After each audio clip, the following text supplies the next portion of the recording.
¿Esto a qué hora termina? Como 2:40. Ok. No creo que se extienda tanto, pero... Bueno, ¿empezamos? ¿Ustedes hablan o cómo lo hacemos? Ya.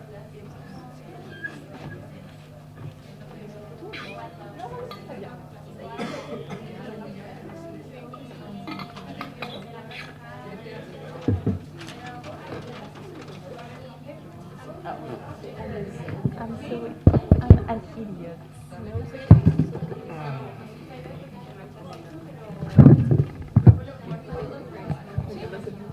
I feel like a tech guy. Making the concert so different. Atención, audiencia querida. Vamos a dar inicio a la segunda charla, que va a estar muy buena. Parte ahora y más o menos se extiende un poco durante la hora de almuerzo. Bueno, les contamos. A continuación le queremos dar la bienvenida a Thomas Road, que nos dictará la charla magistral Retazos de Chile, traducir 11 al inglés, y nos dará un vistazo sobre la bellísima pero necesaria labor de la traducción. Les contamos que Thomas Road es traductor y profesor, doctorado en literatura de América Latina en la Universidad de Chile, ha dictado una serie de cursos de literatura en la Universidad Católica y es actualmente docente en la Universidad de Playa Ancha. Sus líneas de investigación incluyen literatura caribeña y de América Latina, con enfoque en revistas de cultura, historia literaria y traducción.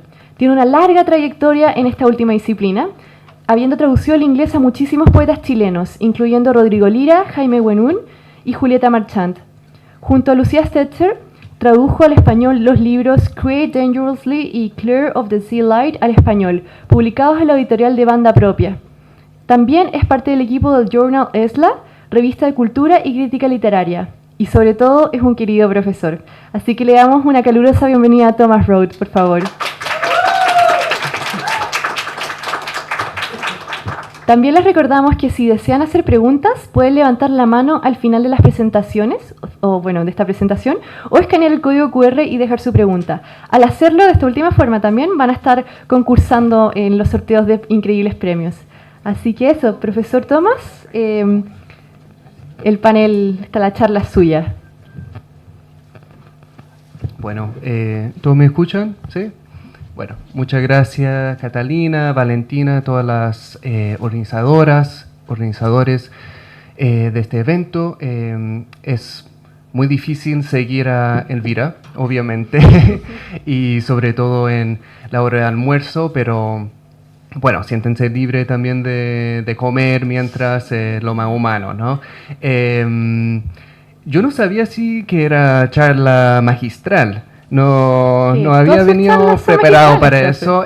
Más bien quería compartir algunas experiencias de traducir este libro contemporáneo de un autor vivo todavía, Carlos Soto Román, al inglés. En un esfuerzo de traducción colaborativa, ¿no? De 8 traductores en total.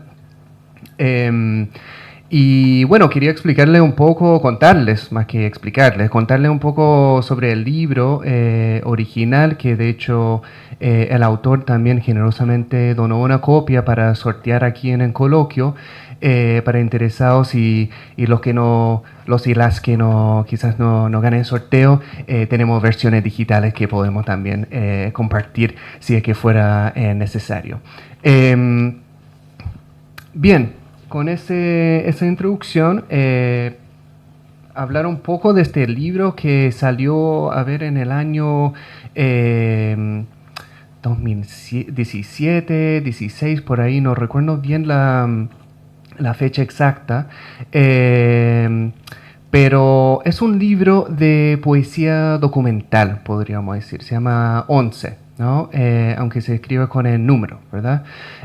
11 obviamente en alusión al 11 de septiembre, ¿verdad? De 1973. Es un libro de poesía documental. ¿Por qué digo esto? Porque es una poesía muy poco tradicional en el sentido de que se compila a partir de documentos desclasificados, material encontrado, ¿no? Testimonios también de víctimas de la dictadura, ¿no? Muchas veces extraía testimonios de los informes Valich, Rettig, por ejemplo. Ahora, claro, eso podemos discutirlo un poco después también, porque hay toda una dimensión ética que el autor también pone en práctica al utilizar esos testimonios, ¿verdad? Y también hay una dimensión estética que lo expresa en el mismo libro a través de ciertas cursivas de los testimonios, ¿no? Y también, o sea, la dimensión ética, más importante yo creo que cuando uno trabaja con testimonio, que son materiales bien sensibles, no revelar necesariamente los nombres de los que dieron sus testimonios. Y de hecho también en todo el material promocional que nosotros hicimos para esta traducción al inglés, no ocupamos los mismos testimonios, ¿no? Porque, bueno, es apropiarse también de las voces de testimonios de experiencias traumáticas, de violaciones de derechos humanos de personas, ¿no? Entonces, bueno, está toda esa dimensión, ¿no? Hay también que señalar que hay mucho espacio en blanco aquí. Yo tengo varias imágenes que me gustaría compartir con ustedes, principalmente, bueno, de la traducción, ¿no? Pero que es una poesía que trabaja mucho con el espacio en la página, no es solamente verso, ¿no? Eso yo creo que va a quedar bastante claro cuando veamos un poco los ejemplos, ¿no? Bueno, es importante también en este sentido de hablar de la poesía documental de la dictadura. Es también, estamos hablando de un libro que se publicó hace varios años atrás, o sea, en la post-dictadura, ¿no? Lo que a veces llamamos también la eterna transición, que nunca terminó, ¿verdad? Entonces, es también en ese sentido un libro que cuestiona las maneras también de hacer memoria, ¿no? De cómo recordar este episodio traumático reciente en la historia del país, ¿no? Y plantea bastantes interrogatorios, ¿no? Plantea bastante como preguntas en este sentido. Les hablé de algunos de los documentos, por ejemplo, que él utiliza como los documentos desclasificados tanto de la CIA como de documentos certificados, por ejemplo, estatales, ¿no? Utilizados por la Junta Militar en su momento, y que trabaja mucho la idea de censura, ¿no? El poeta Carlos trabaja lo que fue la censura en ese momento, interviniendo también estos mismos documentos, ¿no? Para que tengan un poco una idea de esto, quiero mostrarles solamente esta imagen, ¿no? Que es son documentos desclasificados de la CIA, por ejemplo, que tienen toda esta parte en negro, borrado. Cuando fueron desclasificados, esos fueron borrados, ¿no? Entonces lo que hizo Carlos, y esto es como un poco una poesía como conceptual, un poco, ¿no? Una parada un poco artística, ¿no? Y trabajando con la imagen, él toma ¿cómo se llama en español? ¿No? Whiteout, ¿no? En blanco y borra también las partes que realmente la CIA desclasificó, ¿no? Entonces es como también hablar un poco de que, desclasifican estos documentos, pero toda la información que podemos acceder ahora no nos sirve, ¿no? Ya borraron toda la información que sí podríamos utilizar para hacer algún tipo de acto de justicia, de verdad y reconciliación, ¿no? Bien, entonces, bueno, solamente quería también compartir con ustedes algunas imágenes aquí de las portadas, ¿no? De hecho, antes de preparar esta presentación, no me había dado cuenta de la imagen casi inversa que tiene la versión original y su versión en inglés, ¿no? Que es casi como una imagen negativa, podríamos decir, de la traducción, ¿no? Y esto que se ve, que la verdad hay que decirlo, en la versión impresa no salió muy bien esta imagen que está dentro de los números, pero bueno, es un intento. Es una imagen, un cuadro de un artista chileno que vive en Nueva York hace muchos años, que se llama Jorge Tacla.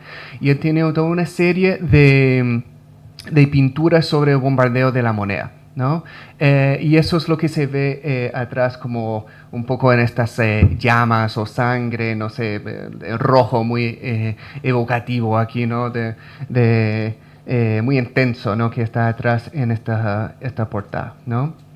Em, bien, aquí van algunos de los documentos, ¿no? Que ilustran un poco esta idea de los certificados, de la papeleta de plebiscito nacional, por ejemplo. Esto fue de 1980. Él toma estos documentos y los reproduce, no necesariamente como una imagen, pero sí como en el documento Word, digamos. Y nosotros como traductores lo que hacíamos con eso era tratar de, obviamente, pasarlo al inglés, pero mantener de alguna manera el lenguaje estatal, el lenguaje muy burocrático que involucraba, ¿no? Que en el original también se transmite como una violencia a través de este lenguaje estatal burocrático que empleaba la Junta Militar en su momento, ¿no? ¿Por qué digo esto? ¿No? Es porque no es una poesía de la emoción, ¿no? Es una poesía que indaga, explora en los espacios de cómo la dictadura deshumanizaba a sus enemigos, sus perseguidos políticos y muchas víctimas, muchas personas que fueron solamente sospechas, ¿no? de ser subversivos, ¿no? Entonces trabaja desde esa dimensión. ¿No? No desde la emoción, sino que insisto, esta idea de cómo el Estado ejerce un poder de deshumanizar a sus ciudadanos, ¿no? Que son también muchos, podemos comparar esto con mucho proceso contemporáneo de este momento, ¿no? Por ejemplo, lo que está sucediendo en Israel y Palestina. Y con respecto a eso, es importante señalar que, bueno, no sé cuánto ustedes estudian o les interesa, pero muchos de los procesos de memoria en este país, ¿no? Han mirado lo que se ha hecho del Holocausto, ¿no? Y las maneras de construir memoria a partir del Holocausto y la experiencia judía en general, ¿no? Entonces, yo creo que Carlos, como poeta, como archivero, podríamos decir, es como de hacer como una historiografía poética aquí en este libro. Él mira mucho también esos procesos de cómo se construía, trataba en la Alemania principalmente, de reconstruir la memoria del Holocausto y los procesos de... Gracias. De verdad y justicia que se llevó a cabo en el caso judío, ¿no? De hecho, hay un libro de un autor que, de hecho, yo creo que lo vimos en clase una vez, lo mostré, ¿no? De un libro que se llama Holocausto, de Charles Resnikov, que es también una especie de poesía documental que toma, el autor es judío estadounidense y él toma muchas transcripciones de los procesos tribunales en Israel contra los soldados nazis, ¿no? Entonces, el poeta transcribe muchas veces esos testimonios de las personas que estaban siendo interrogadas y también bueno, los procesos tribunales, digamos, ¿no? Y Carlos justamente también tradujo ese libro al español, por ejemplo, si alguien está interesado, ¿no? Solamente digo esto para señalar también los vínculos que existen entre estos procesos y que obviamente en el momento en que estamos viviendo ahora, aunque sea lejano, no podemos dejar de mencionar el genocidio que Israel está ejercitando sobre Palestina, ¿no? Bien, aquí también se ven algunos ejemplos de este como material encontrado, que son, por ejemplo, reproducciones de manuales de tortura, ¿no? Por una parte está un manual de tortura, ¿no? Que enseñaba a soldados, agentes de la DINA o del servicio secreto de Pinochet, cómo torturar, ¿verdad? Eso también se hacía a la tutela de Estados Unidos a través de la famosa Escuela de las Américas, no sé si han escuchado una vez, ¿no? Y aquí al lado tiene un manual contra la tortura, que habla también de estos procesos, ¿no? Entonces se ven que también las fuentes son bastante variadas, ¿no? Tanto de los documentos que se usaban para tortura tanto como los documentos también contra la tortura para tratar de asegurar que estos procesos no sucedieran de nuevo, ¿no? Aquí también tenemos algunos ejemplos como de fechas con detenciones, ¿no? De personas durante la dictadura, ¿no? Se ve la fecha casi todo del 73, 84, etcétera, ¿no? Y aquí de nuevo no vemos nombres, vemos simplemente fechas con quienes lo detuvieron, ¿no? Y toda esta información viene, por ejemplo, extraído de los informes Rettig y Valech, ¿no? Eso justamente es lo que quería mostrarle aquí, algunas de las fuentes, y también, obviamente, el Museo de la Memoria, ¿no? Que ha hecho un trabajo muy importante en términos museológicos, el relato que construyen ahí, ¿no? Pero también, no solamente en términos de museo, el Museo de la Memoria tiene también toda una parte de archivo, ¿no? Que está físico en el lugar y también disponible en línea, ¿no? Y entonces Carlos, el autor de este libro, en el original, usó muchísimas fuentes de ese archivo para compilar también en material aquí y también, insisto, intervenirlo. No sé si quedó claro aquí en rol del poeta, podríamos decir, no necesariamente el poeta lírico, ¿no? Aquí en el rol del poeta es ser un compilador, ¿no? Es ser en que se mete a los archivos para extraer, ¿no? Poner en diálogo también ciertos datos ahí, ¿no? Interviniendo a su vez los documentos, siempre con una conciencia, digamos, de una postura ética, ¿no? Con los materiales, ¿verdad? Bueno, aquí esto también quería mostrarles brevemente. Es interesante un dato a la causa, podríamos decir, que Carlos es poeta, pero también es químico farmacéutico, ¿no? Entonces, eso también se ve en su obra muchas veces. Esto es, por ejemplo, los componentes de un gas, me parece que se llama gasarín, que se utilizaba para matar a subversivos, ¿no? Durante la dictadura, muchas veces en Chile, en territorio chileno, pero a veces también en territorio extranjero, que ustedes ya saben, ¿no? Hubo muchos asesinatos fuera de Chile mandados por la Junta Militar también. Entonces, bueno, eso también para darles como un poco una idea de lo que encontramos aquí. Esto quería mostrarles también, estas imágenes son muy interesantes que no sé si se lee muy bien en el PPT aquí, bueno, quizás los que están más adelante sí, pero esto hace alusión, es básicamente un subtítulo de una foto que aparece en el diario que va en blanco, ¿no? Y que también hace alusión al papel de los medios durante la dictadura, ¿no?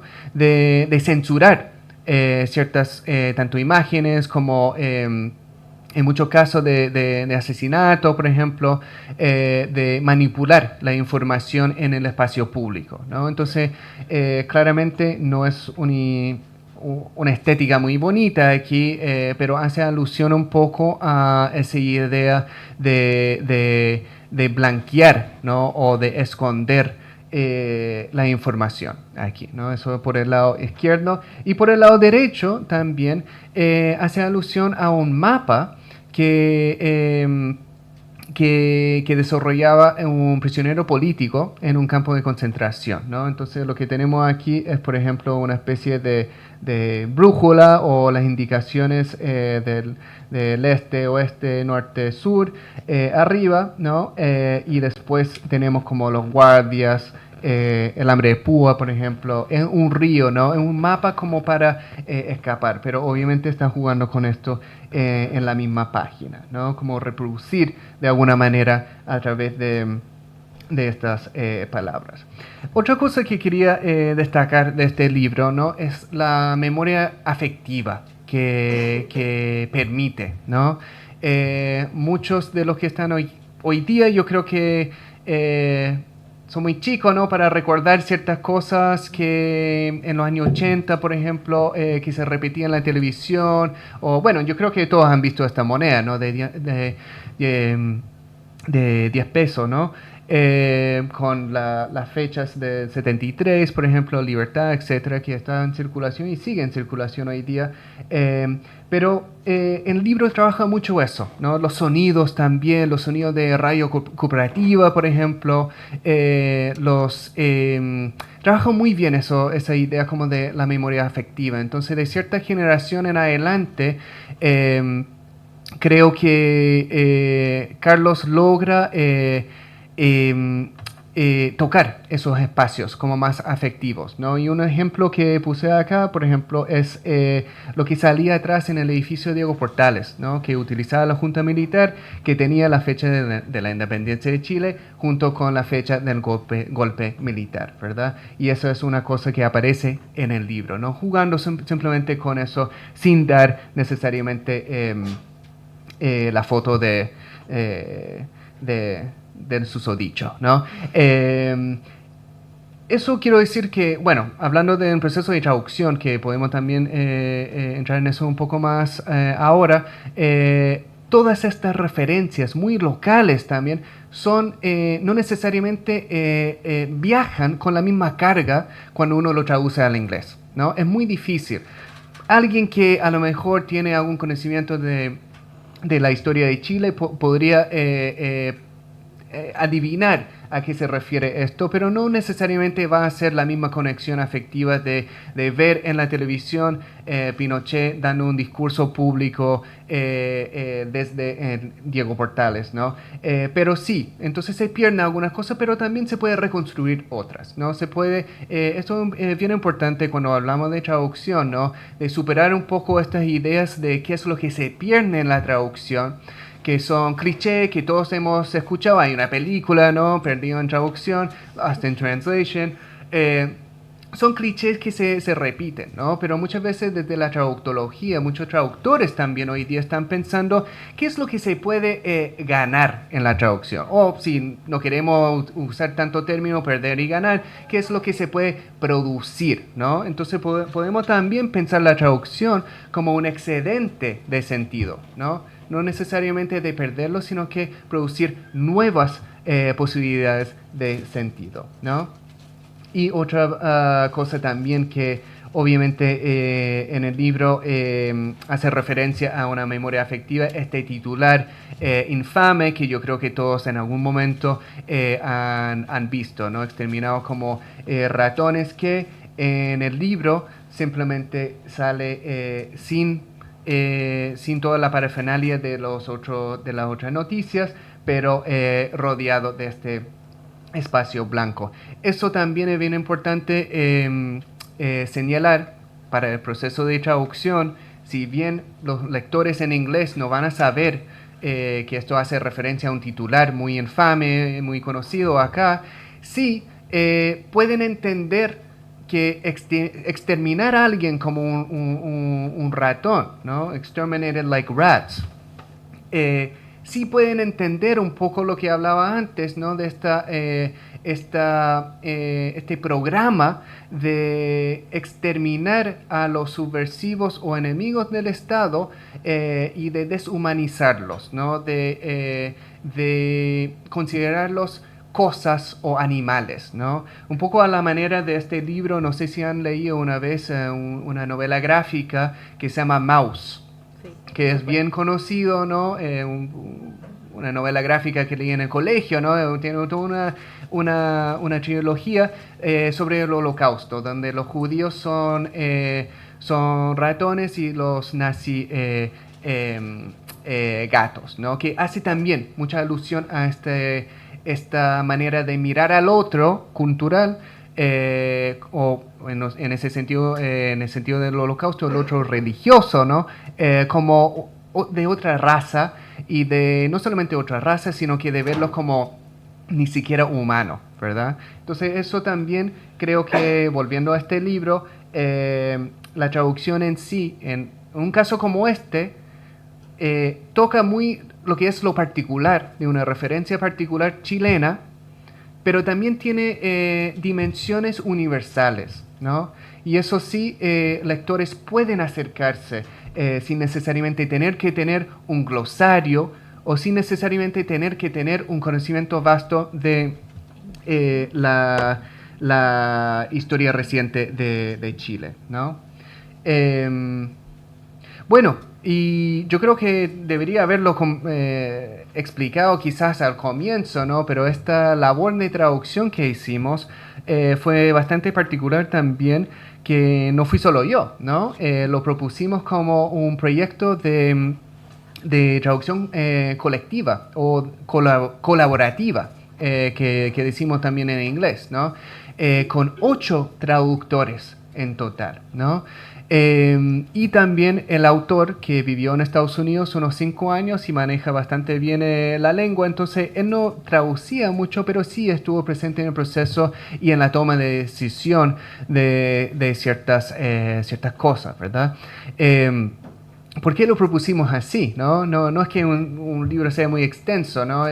No son 4 o 5 tomos, ¿no? Lo propusimos así justamente por las características como muy polifónicas que tiene, ¿no? De ser un libro particular en tener todas estas voces, pero también distintos documentos, ¿no? Muy heterogéneo, podríamos decir en ese sentido. Y bueno, lo propusimos también como un ejercicio de traducción, pero también un ejercicio de escritura colectiva, ¿no? Y también para desnaturalizar esta idea de una autoría única, ¿no? Carlos mismo, claro, su nombre aparece en la portada, es el autor del libro, pero realmente el libro en sí también tiene una autoría muy colectiva, ¿no? De estos testimonios, de estos certificados que hablaba, de estas voces que se recupera o que se pone en diálogo, ¿no? Entonces, claro, pensamos que podría ser un ejercicio muy interesante con traductores que, hay que decirlo, tenemos paridad de género aquí, hay 4 hombres, 4 mujeres, y también es interesante que todos los traductores venimos de distintas procedencias o orígenes culturales y también vivimos en distintas partes, ¿no? Hay algunos en Estados Unidos, otros que viven en Latinoamérica, otros que son europeos que viven en Chile, otros también, por ejemplo, Borsuski. Daniel Borsuski, que sale aquí, es de origen chileno, pero que vive en Estados Unidos, ¿no? Entonces hay una variedad también de aquí dentro de los mismos traductores, ¿no? En ese sentido, bueno, yo no he entrado mucho en el concepto, pero una autora que está un poco de boga ahora, Cristina Rivera Garza, mexicana, bien interesante su obra también, lo que hace en términos de escritura testimonial, escritura creativa, que dialoga también con temas de femicidio, por ejemplo, de los problemas de lo narco en México, etcétera, de las violencias. Ella propone en uno de sus ensayos un término que se llama la desapropiación, ¿no? De desapropiarse de esta idea de una autoría única, ¿verdad? Y eso me parece que podría ser interesante también para pensar la traducción, ¿no? De que la traducción es un proceso que siempre está involucrado al menos dos autores, ¿verdad? Siempre un traductor está sujeto a lo que hizo el autor o autora original de la obra.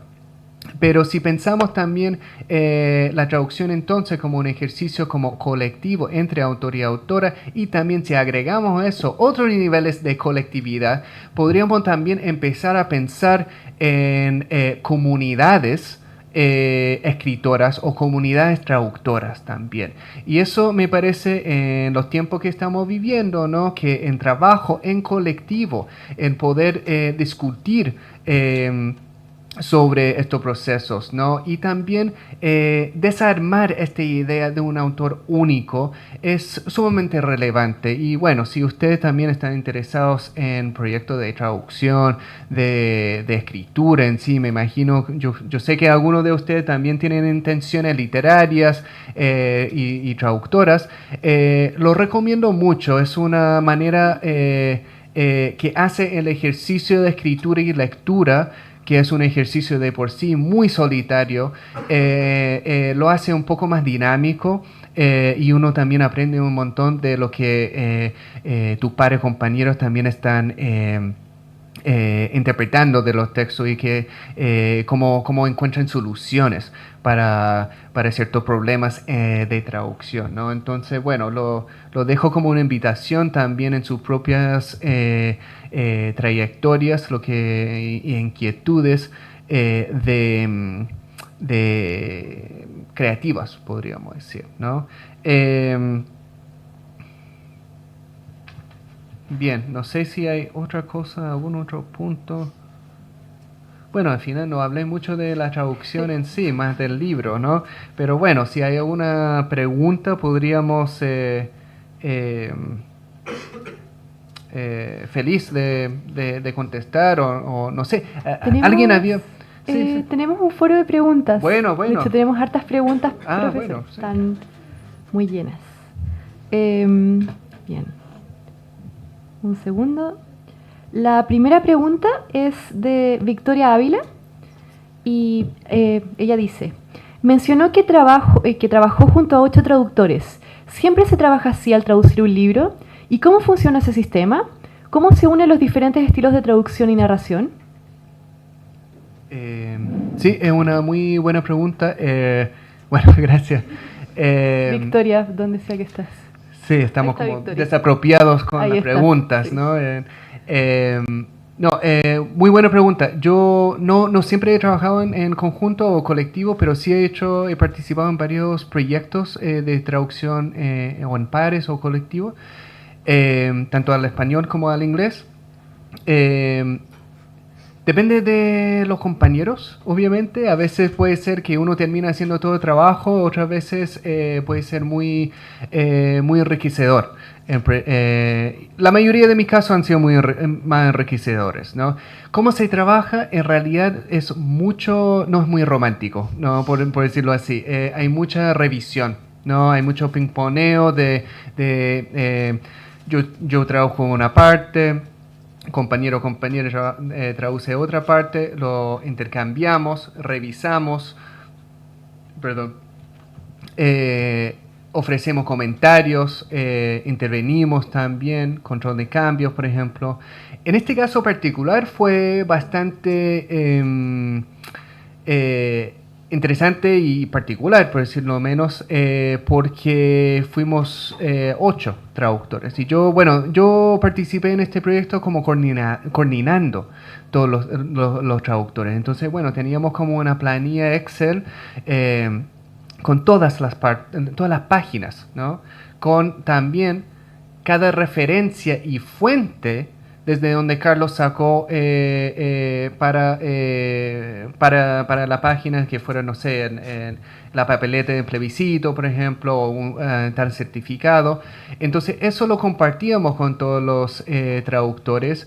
El proceso en sí involucró mucha edición, ¿no? Y en ese sentido, claro, digo que enfatizo, insisto que no fue muy romántico en este caso particular, sobre todo.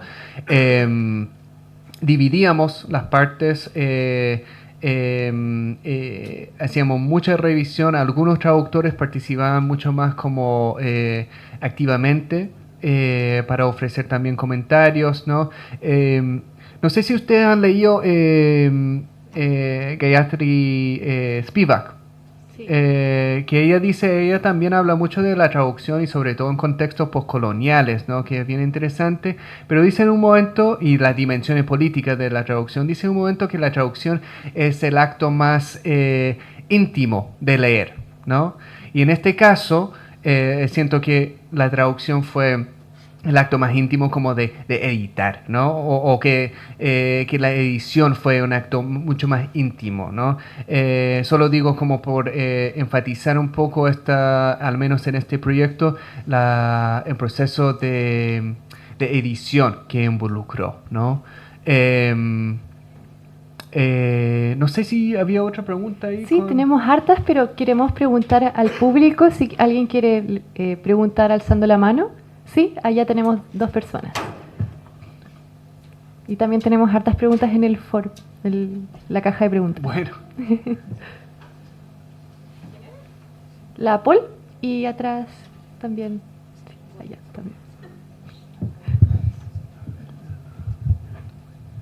Hola, profe. Un gusto escucharlo en este otro contexto. Sí, mi pregunta va en nombre mío y de Jefferson.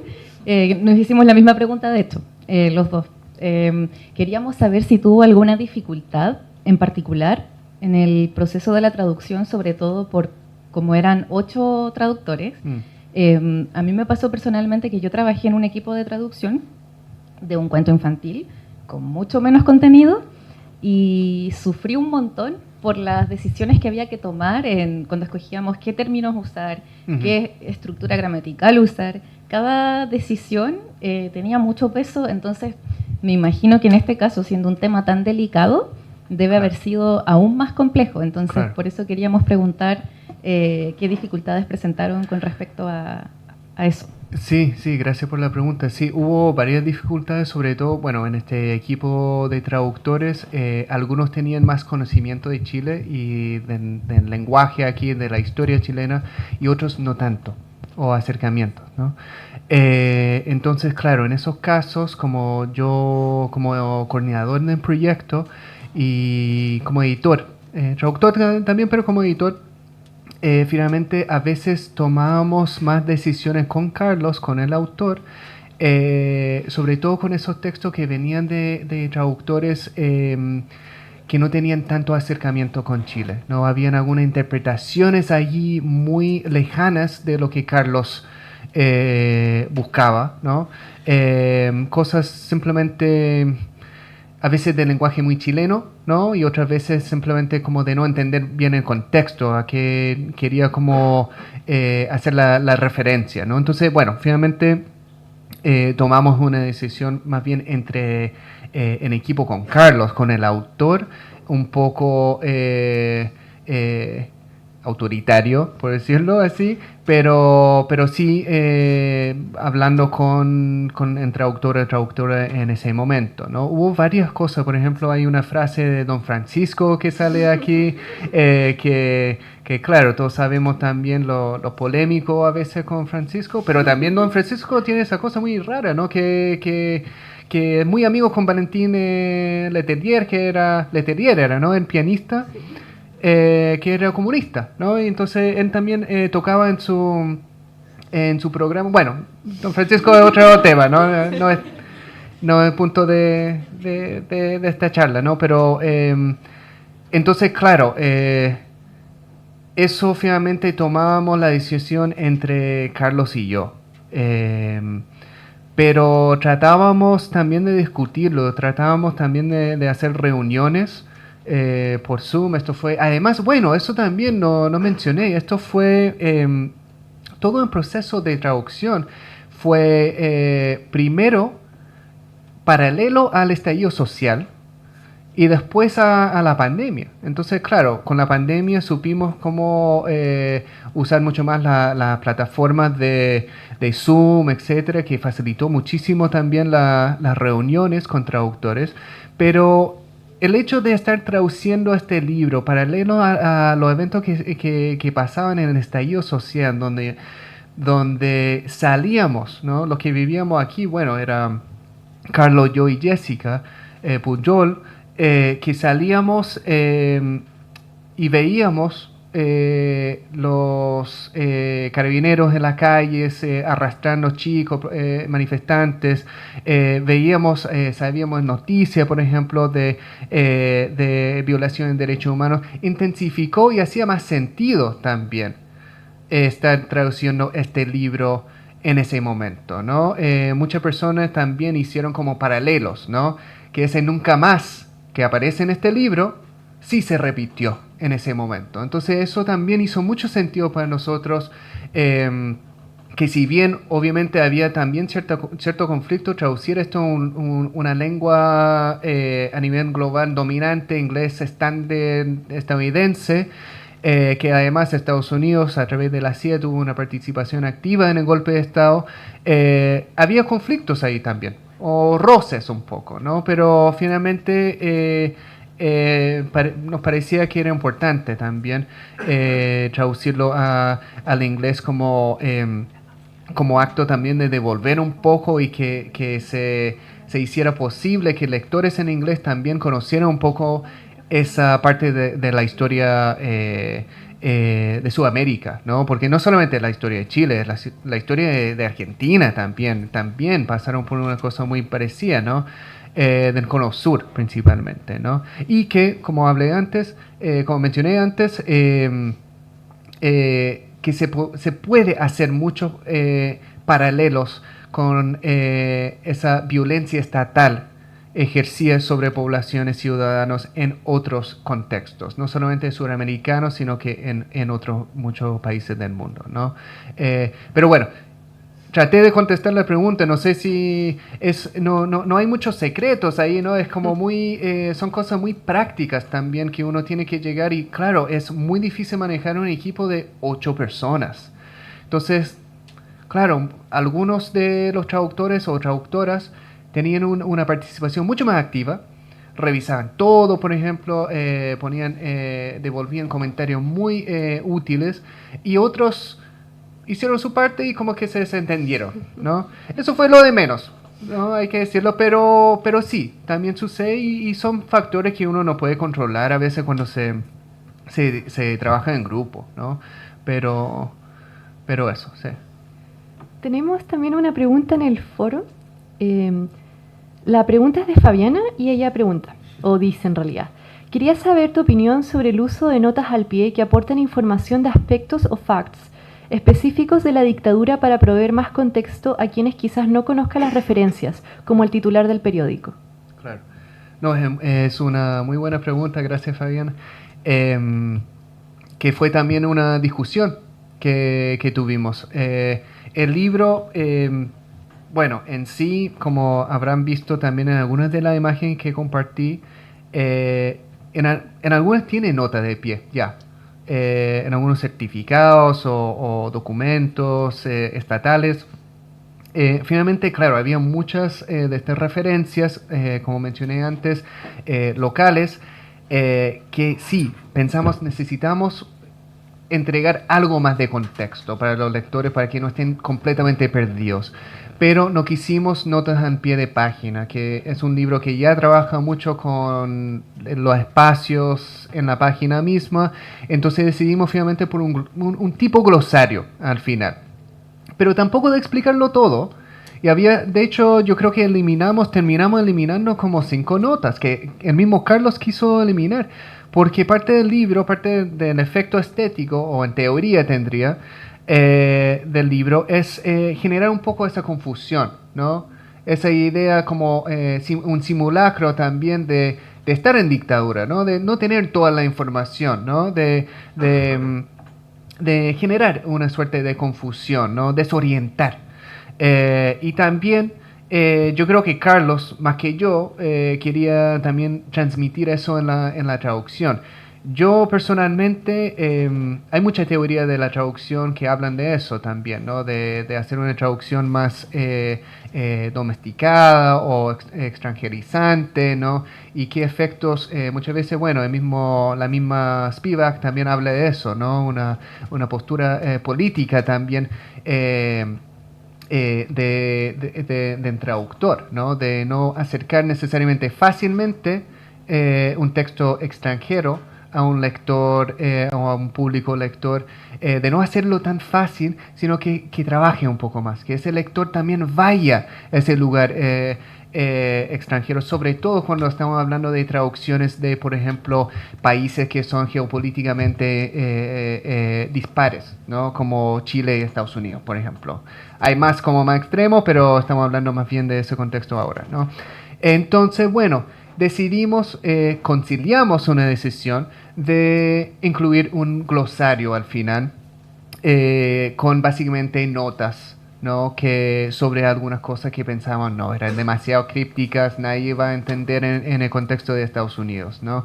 Pero claro, de no hacerlos tan didácticos o sobreexplicativos, ¿no? Pensando también que el lector hoy día, no subestimar el lector, ¿no? O lectora, porque también hoy día tenemos todo acceso a internet, podemos también buscar esas referencias, ¿no? Entonces también impulsar al lector o lectora o lectore a también buscar por sus propios medios, ¿no? Pero sí, es un tema siempre en términos de la traducción, es un tema muy importante. También si, por ejemplo, se destaca una palabra extranjera en cursivas, por ejemplo, ¿no? Si se pone siempre una nota de pie para explicar, ¿no? Son temas que aparecen en la traducción que muchas veces el traductor tiene que tomar decisiones sobre eso, no solamente sobre, o sea, cómo se traduce, sino que también cómo se presenta una traducción a un público lector. Y muchas veces esas decisiones tienen un tenor político también, ¿no? En este caso no sé si tanto, pero aunque el libro trata sobre cosas políticas, pero la decisión fue más bien estética, ¿no? Para no interferir en la página que ya tiene mucha información, toda esta página, ¿no? Entonces tirarlo hacia el final. Tenemos también una pregunta atrás, Amanda, ¿sí? Ah, si quieres, dile aquí en voz alta. Pero estás contada para el sorteo, no te preocupes. No, sí. En verdad son como dos preguntas, las dos son como de cosas que nombró en la presentación porque yo no estoy tan familiarizada con la traducción, de hecho solo he tenido un ramo referente a eso. La primera es que nombró que el hablar de que se pierden cosas al traducir es un cliché y que deberíamos como enfocarnos más en lo que se puede producir durante la traducción y en como los nuevos significados que pueden surgir. Sobre eso quería saber como cuál es, de dónde, qué significan estas dos perspectivas, como de perder es un cliché y deberíamos enfocarnos en esto. Y la otra es que nombró que hoy en día la traducción como ejercicio colectivo es como toma más relevancia, es más relevante. Entonces quería saber por qué cree usted que específicamente en la actualidad esto toma tanta importancia como la escritura colectiva o la traducción colectiva. Bueno, muchas gracias. Sí, con respecto al primer comentario, aludí un poco a los clichés que he escuchado muchas veces. No sé si han escuchado como de traductor traidor. Hay una en italiano, ¿no? De traductor y traductor o traductor. Bueno, no hablo italiano muy bien, entonces, pero es traductor traidor, ¿verdad? Que el traductor siempre va a traicionar el original. Porque todas esas ideas vienen de que una obra original tiene casi una especie de aura, ¿no? Que es una obra santa, ¿no? Podríamos decir, ¿no? Que muchas veces escuchamos, por ejemplo, que no queremos leer la traducción, queremos leer el original, ¿no? Porque asumimos que la traducción pierde elementos, se pierde, no sé, sutilezas, referencias, qué sé yo.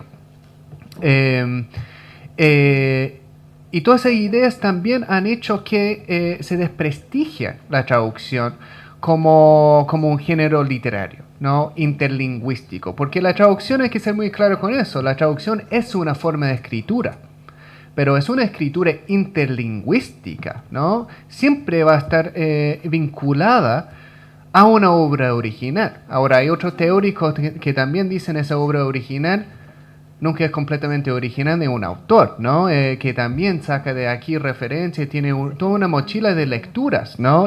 O no solamente lecturas de conocimiento de la cultura popular también, ¿no? Entonces eso no inventa uno, ¿verdad? Lo toma de esta distinta parte y le da sentido, ¿no?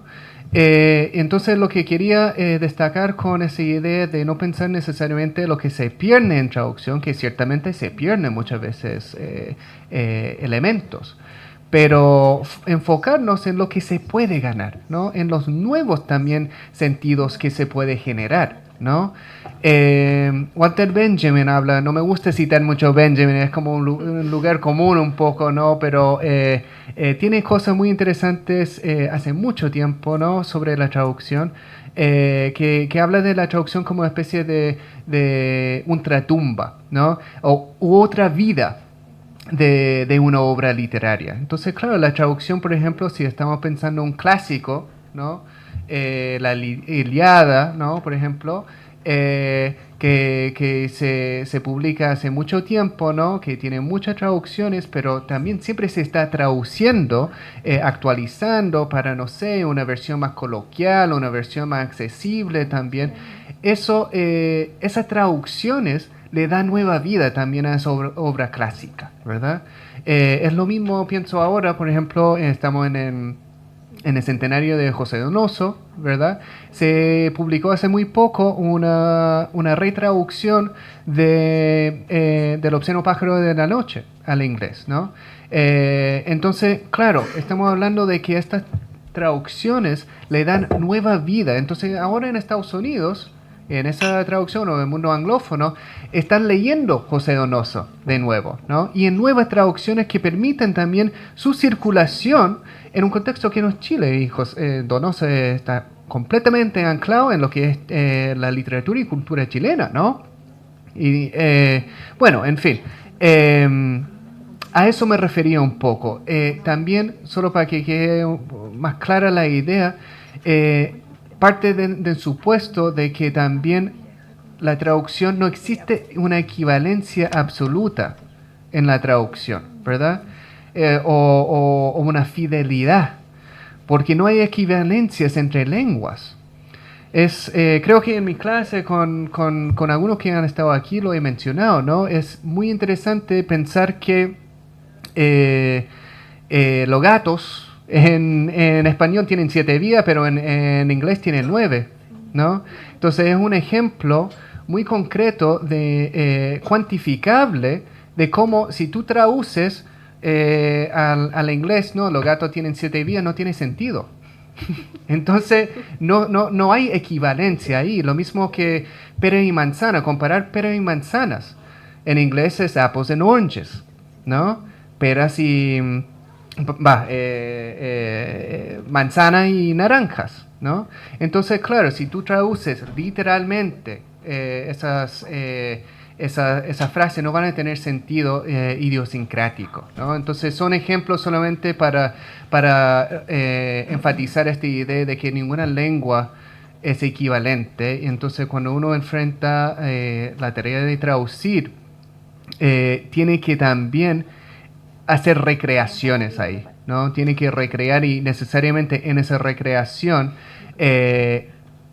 al idioma que uno traduce, también estás haciendo como traductor referencias a la cultura donde está esa lengua, ¿no? Que decimos en traductología la lengua meta, ¿verdad?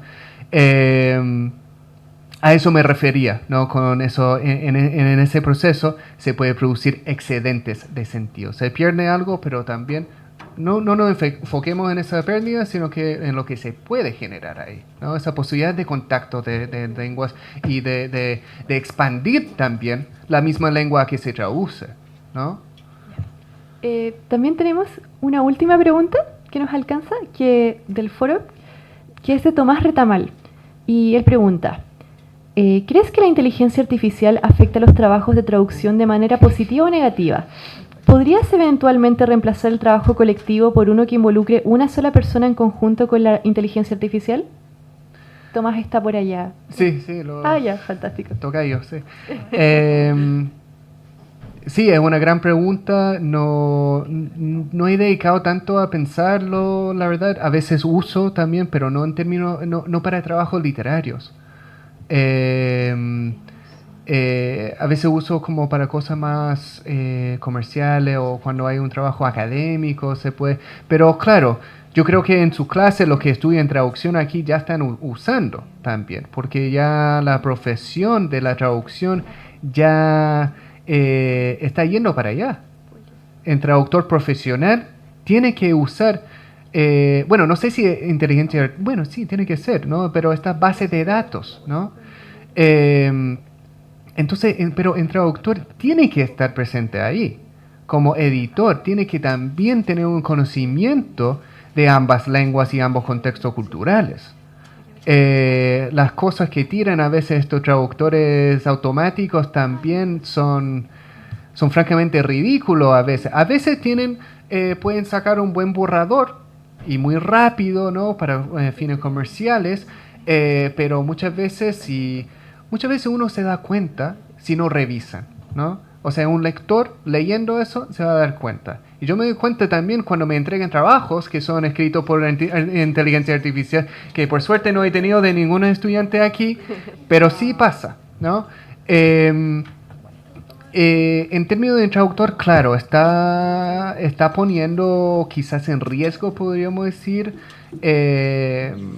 la profesión en términos de traducción literaria. Al menos los traductores que yo conozco no están usando. He hablado con algunas personas que creen que la última traducción es de Anagrama, una editorial con mucho prestigio en este país, está ya utilizando, obviamente me imagino, con cierto editor o traductor que edita por sobre, pero es un tema, lamento no tener mucha una respuesta, pero es un tema que hay que empezar a enfrentar en la traductología en términos en términos éticos también, como uno está utilizando esta base de datos y la inteligencia artificial para producir una traducción. Puede ser una herramienta, como toda tecnología, puede ser una herramienta para el bien, pero hay que saber usarlo, ¿no? Y tener cautela con el entusiasmo, con esa facilidad también de producir una traducción tan rápidamente, ¿no? Muchísimas gracias por la pregunta y también, profesor Tomás, que fue efectivamente una charla magistral. Bueno, les queremos contar varias cosas, pero primero queremos darle un gran aplauso, caluroso aplauso al profesor Tomás por estar acá con esta charla, por darse el tiempo. Y en esa misma línea queríamos darle un pequeño gesto, un pequeño presente como gesto de agradecimiento por estar acá. Así que un aplauso de nuevo para el profesor Tomás, que se mandó una tremenda charla. Si se puede quedar después unos minutos para sacarle una foto después. Bueno, muchas gracias a ustedes por estar aquí durante la hora de almuerzo también. Yo sé que fue un sacrificio, ¿no? Bueno, en fin, muchas gracias. Y bueno, de nuevo, un último aplauso para el profesor, para la audiencia, el panel. Y también tenemos los resultados del sorteo. Tenemos hartos premios, así que son hartos ganadores. Tenemos a Amanda, Sofía Parada, Paul Jeff, que fue una pregunta en conjunto, Tomás Retamal, Victoria Ávilas también. Y creo que nos alcanzan 2 premios más, ¿o no? Sí. Vamos a tirar el sorteo 2 veces más. Un segundo.